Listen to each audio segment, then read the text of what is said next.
Bonjour et bienvenue à ce moment d'échange et de partage. Après l'assassinat au Cameroun d'un grand avocat, combattant de la liberté du peuple camerounais, Maître Sylvain Sop, je suis très heureux de voir que beaucoup de Camerounais se sont indignés de la mort de ce grand homme. Maître Sop, comme d'autres Camerounais par le passé, inscrit ainsi son nom dans la grande liste des héros de la République. Le régime Biya nous a pris la pyro de Banga, plus Ndiaoui, Monseigneur Benoît Mbala, Charles Ateba Yeni. Ce jeune homme qui a fait son parcours au sein même du parti au pouvoir et qui a bien voulu que son peuple puisse être debout. Le régime de Paul Biya n'a pas supporté cela et on a tout simplement organisé sa mort. Oui, chers Camerounais, je reviens vers vous aujourd'hui parce que j'ai envie de vous dire, la révolution que nous sommes en train de mener au Cameroun est une très bonne révolution. Elle me plaît beaucoup. Elle m'apprend beaucoup. Et pour une fois dans l'histoire de notre pays, la majorité des Camerounais sont en train actuellement de converger vers une seule et même idée. Il faut qu'enfin la République du Cameroun puisse naître. Il faut qu'enfin le peuple camerounais puisse accéder à sa liberté. Il faut qu'enfin la dignité du peuple camerounais soit reconnue. Oui, le moment est juste, le moment est bon. Après 60 ans d'embastillement, il faut que les choses changent. Nous avons aujourd'hui au pouvoir Paul Biya qui a 87 ans et il ne sait faire rien d'autre. Rien d'autre que conserver son pouvoir. Conserver son pouvoir à tout prix et de toutes les manières possibles. Je suis dans ce combat pour vous dire, on en a marre d'être embastillé. On en a marre d'être tenu captif par une poignée de Camerounais transformés en négriers depuis des décennies et qui continuent à torturer, à tuer notre peuple. On en a marre de vivre dans la peur, dans la terreur, dans le mépris, dans la misère et dans la mort. Ce dont il est question aujourd'hui au Cameroun, j'ai beaucoup pensé, j'ai beaucoup analysé. Je ne suis pas le seul. Beaucoup de Camerounais sont partis de ce pays et continuent à partir à cause de cela. Ce n'est pas seulement de la mauvaise gestion de notre pays qu'il est question. Mais il est question ici du mépris de la vie. Et Paul Biya est devenu un as dans cet art. Il méprise les Camerounais. Et pour le faire, il a toute une panoplie de mesures entre ses mains. Et pour le faire, en 60 ans, ils ont eu le temps de miner toute la société camerounaise. Toute la société camerounaise. Oui. Nos forces de sécurité, la police, la gendarmerie, les militaires ont peur. Ils représentent la terreur. Ils ne sont pas là pour sécuriser le peuple. Le peuple a peur d'eux. Nos chefs traditionnels, village par village, région par région, sont devenus des agents du gouvernement de Yaoundé. Nos rois, nos chefs sont devenus des laquais du grand roi Paul Biya. Devant qui ils enlèvent leur chapeau. Ils font des révérences pour devenir des simples auxiliaires d'administration. En échange, quelques billets de nos propres ressources pour qu'enfin ceux-ci puissent ramener toute leur population de leur village, de leur région, pour qu'ils puissent vénérer le roi, le président roi Dieu Paul Biya, à jamais et à jamais jusqu'à la mort.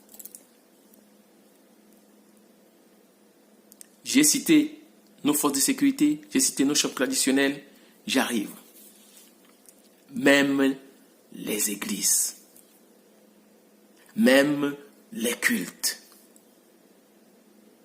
même dans les mosquées, tous ceux-là sont en train de travailler encore et encore pour le président roi Dieu Paul Biya.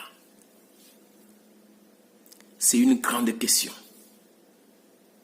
qu'on pourra en débattre encore une autre fois. Oui. Et chaque fois, quand quelqu'un de cette église ou de n'importe quelle région au Cameroun lève le doigt et essaie de défendre le peuple, le sort de Monseigneur Benoît Mbala, que vous connaissez tous, lui est réservé, c'est-à-dire la mort. Il y a ensuite le peuple camerounais lui-même.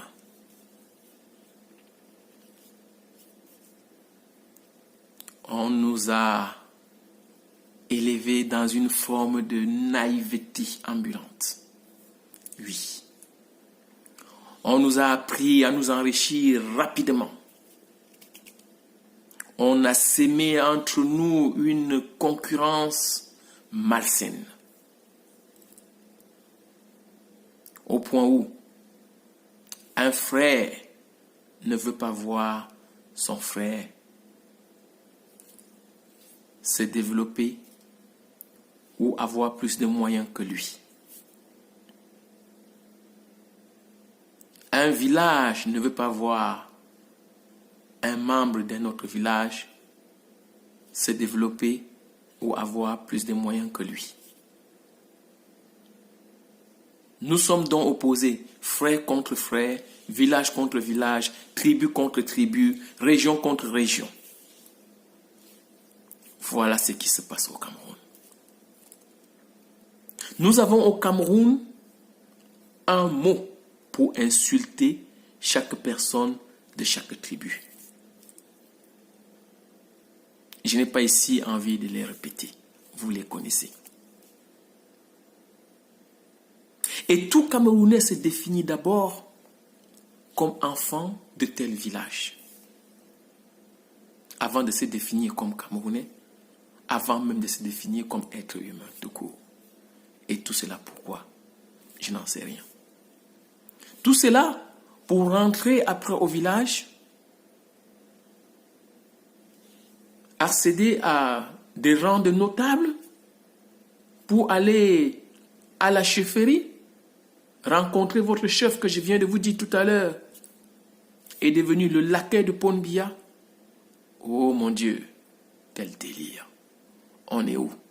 Moi, quand j'arrive au Cameroun, je suis taxé par mes amis. Il faut leur donner à boire. Je suis taxé par ma famille. Il faut leur donner quelque chose.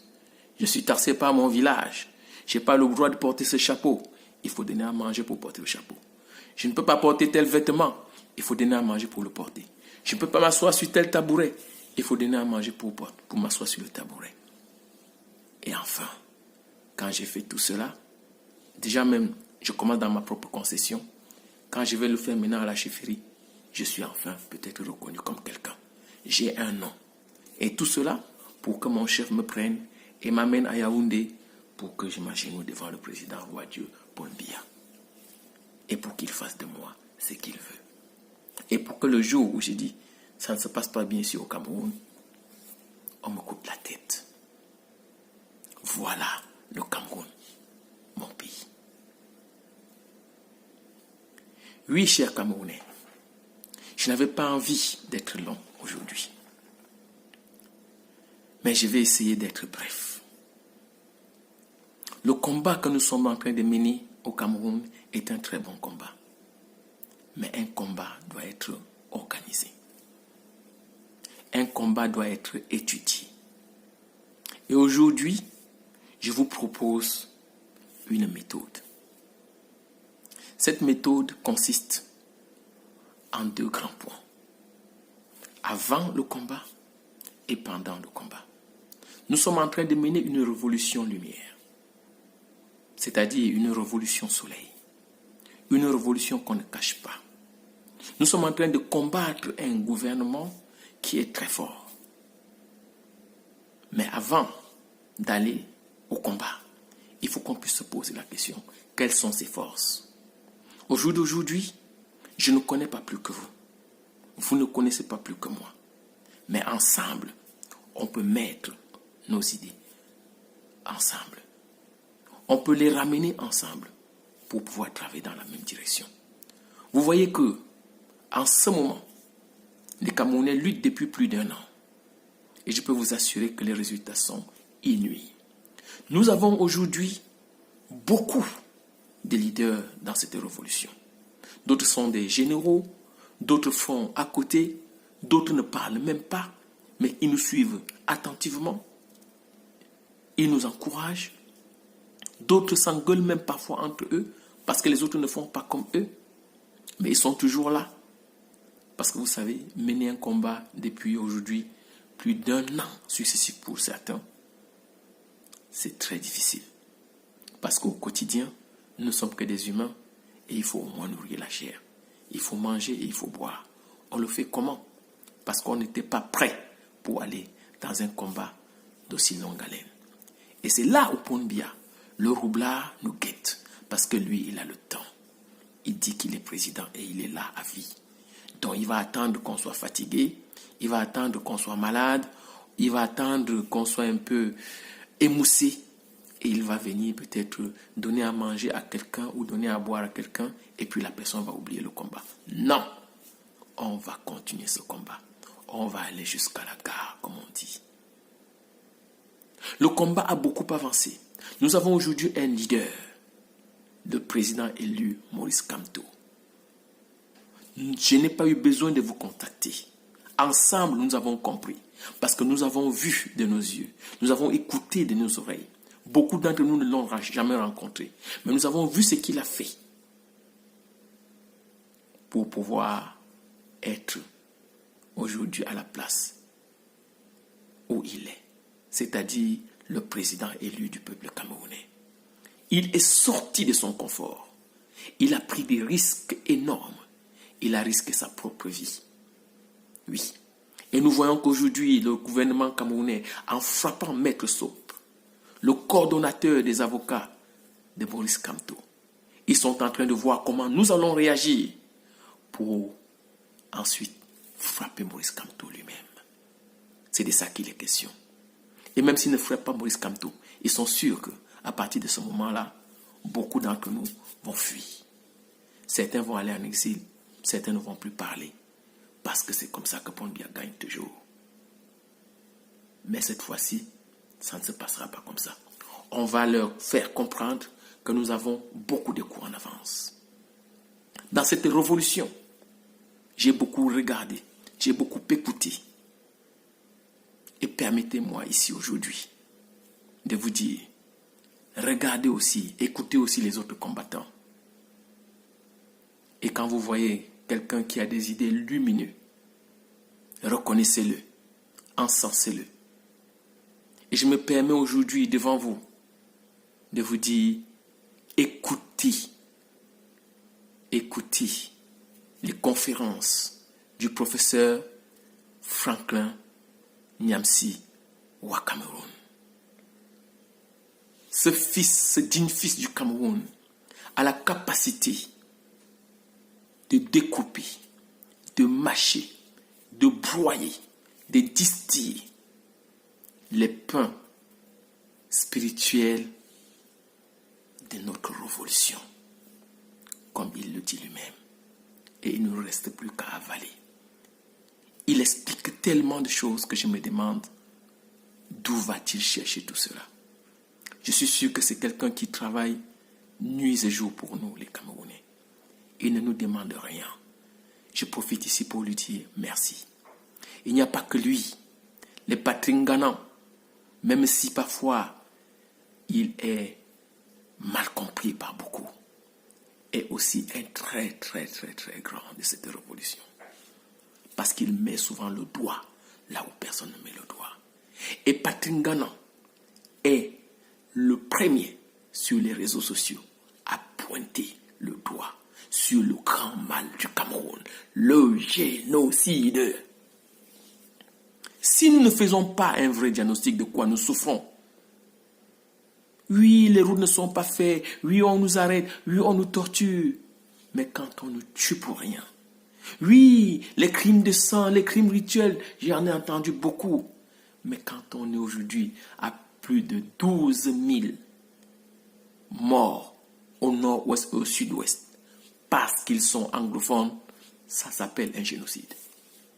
Si tous les Camerounais acceptent que c'est un génocide, si tous les Camerounais font tout et tout pour qu'on enquête dessus, Paul Biya et sa clique seront persona non grata partout dans le monde. Même la France sera obligée de les lâcher. Parce que le génocide, c'est un crime imprescriptible. Un crime qui n'est accepté nulle part dans le monde. Et nous savons qu'au Cameroun, ce qui se passe, c'est justement un génocide. C'est pour cela que je vous dis, identifiez ce grand mal dont souffre le Cameroun, le génocide.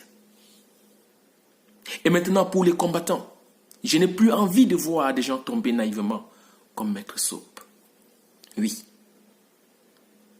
Avant le combat, il faut que nous analysons ce que nous avons envie de faire. Il faut que nous cadrons ce que nous avons envie de faire. Et il faut qu'ensuite, on réfléchisse sur les techniques qu'on a envie de mettre en branle pour pouvoir arriver à notre objectif. Et notre objectif, heureusement, il n'y en a pas beaucoup. Il n'y en a qu'un seul, le départ de Paul Biya du pouvoir. Et la prise du pouvoir du président élu, Maurice Kamto. C'est très simple, notre révolution. Après tout le reste, on laissera les techniciens, les politiciens, tous ceux qui savent bien le faire, le faire. Il n'y a aucun problème par rapport à ça. Mais, sachez une chose, Paul Biya ne peut pas être la solution au Cameroun. C'est terminé.